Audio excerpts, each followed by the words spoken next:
दोस्तों, अगर आपका कोई भी पौधा हरा भरा है लेकिन अचानक से उसके सारे पत्ते झड़ने लगे और वो सूखने लगा, तो आप अपने पौधे को केयर जरूर कीजिए ताकि आपका पौधा पूरी तरीके से ना सूखे और वो फिर से हरा भरा हो जाए।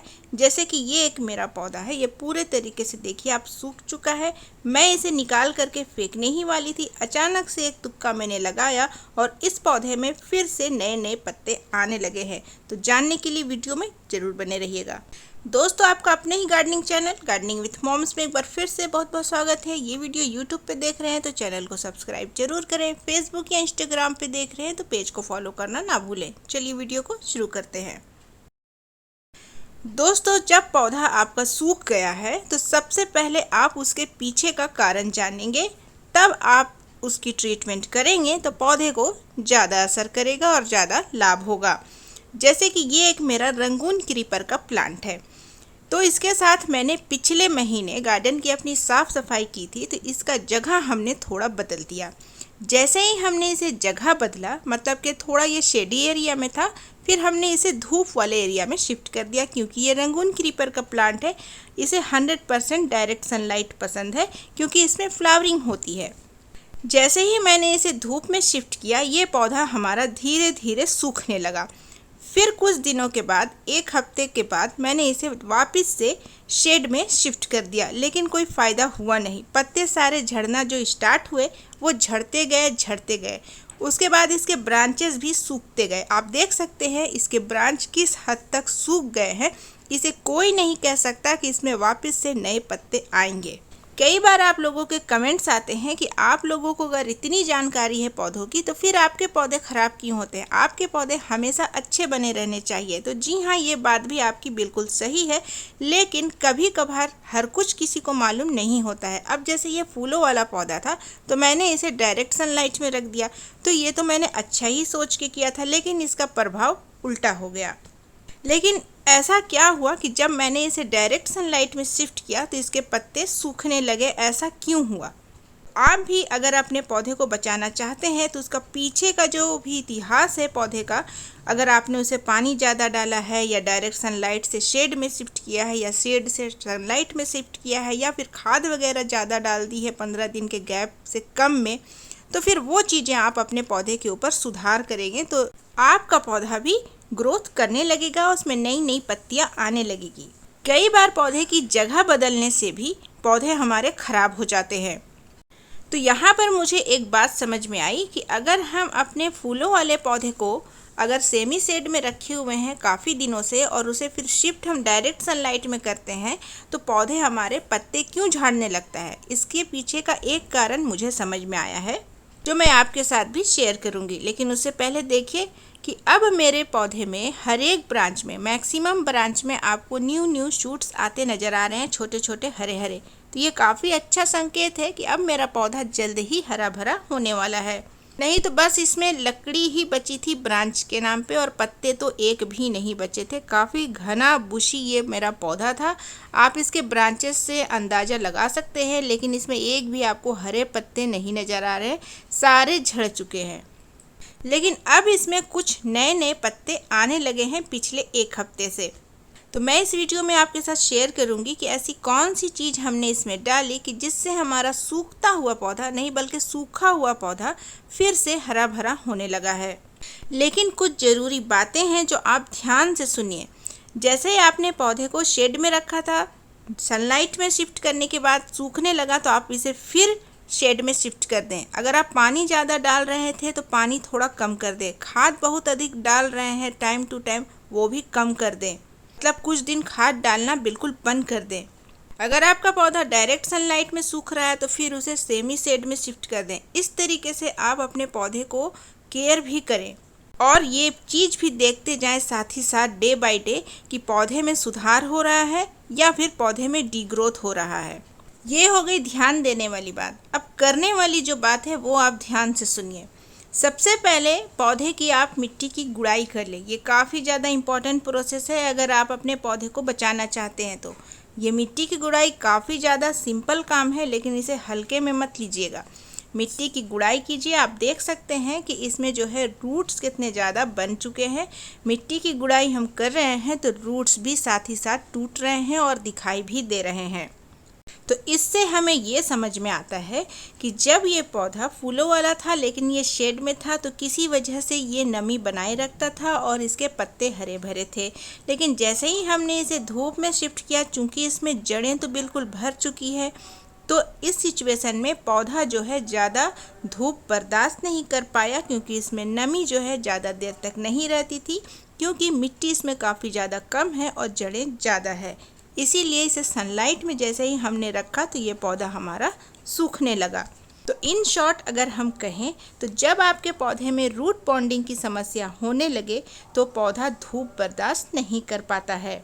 जैसे ही आप अपने पौधे को मुरझाते हुए देखें, सबसे पहले उसमें आप रूट बॉन्ड चेक करें। कई बार मिट्टी की गुड़ाई करने पर जड़ें नहीं दिखती, लेकिन आप जब बॉटम में इसका देखेंगे तो जो ड्रेनेज होल्स होते हैं या गमले में अगर कोई एक्स्ट्रा छेद है, वहाँ से फिर आपको रूट्स निकलते दिखाई देंगे। तो ये मैंने ध्यान नहीं दिया और इसको धूप में उठा करके रख दिया, जिसके वजह से मेरा पूरा पौधा ख़राब हो गया। तो इसमें रूट बॉन्ड काफ़ी ज़्यादा हो गया है, जिसके वजह से मेरा पूरा पौधा सूख चुका है। तो ये आप ज़रूर ध्यान दीजिए। तो जैसे ही मुझे पता चला तो मैंने सबसे पहला काम जो किया वो इसको उठा करके सबसे पहले मैंने शेड में शिफ्ट किया। अब आप सोचेंगे कि हमने इसे शिफ्ट क्यों नहीं किया दूसरे गमले में, क्यों नहीं किया? क्योंकि अब बहुत ज़्यादा देर हो चुकी है, पौधा बिल्कुल सूख चुका है। अगर मैं इसे ज़्यादा इधर से उधर डिस्टर्ब करती तो ये पौधा पूरी तरीके से ख़त्म हो जाता, इसमें कोई शक नहीं है। जैसे आप शुरुआत में ही देखें पत्ते आपके झड़ रहे हैं और आपको पता चल गया कि रूट बॉन्ड की समस्या है, तो फिर आप इसे शिफ्ट कर सकते हैं दूसरे गमले में। लेकिन जब पूरे पत्ते झड़ गए हैं उस वक्त करेंगे तो पौधा शिफ्ट के बाद शॉक में जाता है, तो ये डबल शॉक बर्दाश्त ना कर पाए और पौधा पूरी तरीके से ख़त्म हो जाए। इसे मैं रिपोर्ट करूँगी, लेकिन अभी नहीं, थोड़ा सा इसे और हरा भरा हो जाने देती हूँ। तो ना मैंने इसे शिफ्ट किया और ना ही इसमें मैंने रूट काटे, तो फिर हमारा पौधा फिर से कैसे न्यू ग्रोथ स्टार्ट किया है। तो यही मैं आपको आज बताऊंगी कि जैसे ही मैंने देखा तो पौधे हमने पहले शेड में शिफ्ट किए। और दूसरा काम आपको करना है कि अगर आपके पौधे में पत्ते कम हो गए हैं या फिर इस तरीके से एक भी पत्ते नहीं बचे हैं, तो पानी खूब भर करके मत दीजिएगा, चाहे जितना भी बड़ा आपका पॉट हो। ऐसा क्यों नहीं करना है? क्योंकि पानी अगर आप ज़्यादा देंगे, पत्तियां हैं नहीं जो खाना बनाएगी, तो फिर जड़ें गलने लगेगी। दूसरा जो हमें काम करना है कि सबसे पहले मैंने प्रूनिंग नहीं की।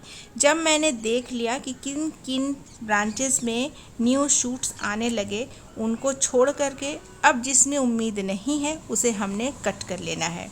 आज से 15 दिन पहले जब मैंने फर्टिलाइज़र इसमें डाला था, उस वक्त भी मैं प्रूनिंग कर सकती थी, लेकिन उस वक्त आइडिया नहीं था कि कौन से ब्रांच में नई जान आने वाली है, क्योंकि सारे ब्रांच बिल्कुल सूखे हुए थे। तो इसी वजह से हमने उस वक्त प्रूनिंग नहीं की। आज मैं प्रूनिंग कर रही हूँ, क्योंकि जितने ब्रांचेस में न्यू शूट्स आने थे वो अब आ चुके हैं और ब्रांच जो बिल्कुल सूखे हुए हैं अब वो हरे भरे नहीं होंगे। तो इसी वजह से अब उन्हें काट लेना काफ़ी ज़्यादा ज़रूरी है, क्योंकि पौधा ऐसे भी काफ़ी ज़्यादा बीमार है।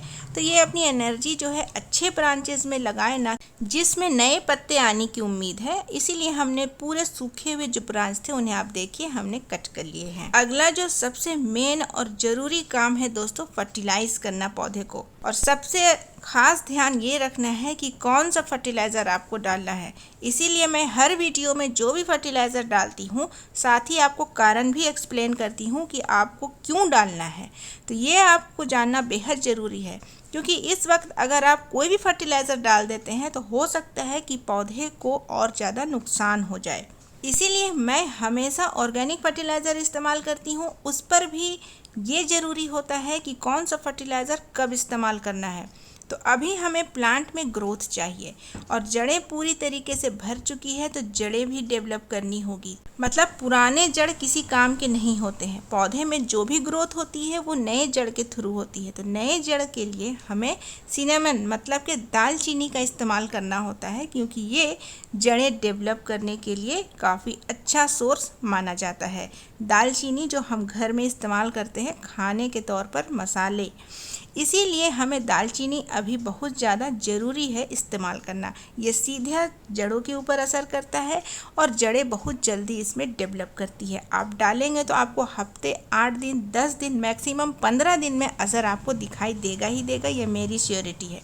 इसमें एक और चीज़ हमने डाली है, चाय की पत्ती। चाय की पत्ती हमने इसमें फ्रेश वाली डाली है, आधा छोटा चम्मच, ज़्यादा नहीं लेना है।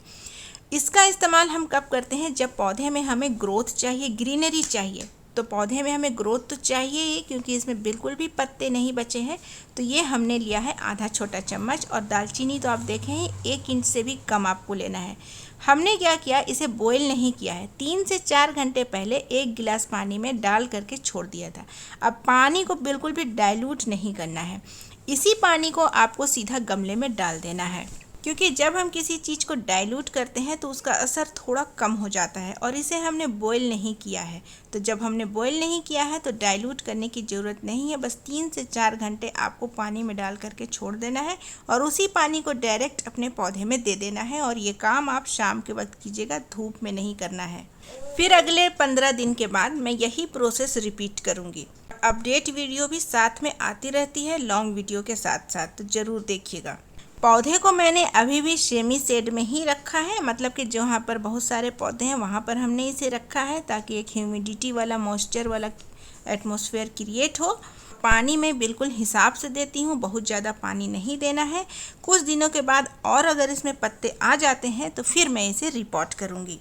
तो फाइनली अब ये पौधा हमारा बिल्कुल बच चुका है, अब इसमें कोई भी खतरा नहीं है। दोस्तों, ये फर्टिलाइज़र 15 दिन पहले मैंने अपने पौधों के लिए, दूसरे पौधों के लिए बनाया था, तो कुछ फर्टिलाइज़र बच गया था। तो ये फर्टिलाइज़र मैंने इस पौधे में डाल दिया कि चलो डाल करके देखा जाए, जिसका रिजल्ट मुझे काफ़ी ज़्यादा अच्छा मिला, जो अभी आपने देखा। तो एक तुक्का हमने लगाया और वो तुक्का सफल हो गया। तो दोस्तों, अब चलिए उनके नाम देख लेते हैं जिन्होंने मेरे पिछले वीडियोज़ में सही जवाब दिया था। तो उनके नाम हैं तबस्सुम शेख पुणे से, राधा शर्मा रायपुर से, वंदना चित्तौर जी, अल्तमस, सुमन सिंह जी दिल्ली से, और सदन सिद्दीकी जी। तो दोस्तों, आई होप कि आपने वीडियो पूरा देखा होगा। तो आज की वीडियो का सवाल है, जो पौधा मेरा सूख गया है उसे मैंने कहां से कहां शिफ्ट किया है जिसके बाद वो सूखने लगा? तो जवाब मेरे कमेंट में दीजिएगा। इसके साथ अपना नाम, आप कहाँ से हैं, शहर का नाम जरूर लिखिएगा। साथ ही प्लांट से रिलेटेड कोई भी प्रॉब्लम है कमेंट सेक्शन में पूछिएगा। तो दोस्तों, मरे हुए पौधे को फिर से जिंदा करें मेरे इस नुस्खे के साथ। तो दोस्तों, ये वीडियो आपको अच्छी लगी है या यूज़फुल लगी है तो लाइक, शेयर और चैनल को सब्सक्राइब जरूर कीजिएगा। मैं मिलूंगी आपसे परसों फिर किसी नई वीडियो के साथ। तब तक के लिए bye, take care, happy gardening.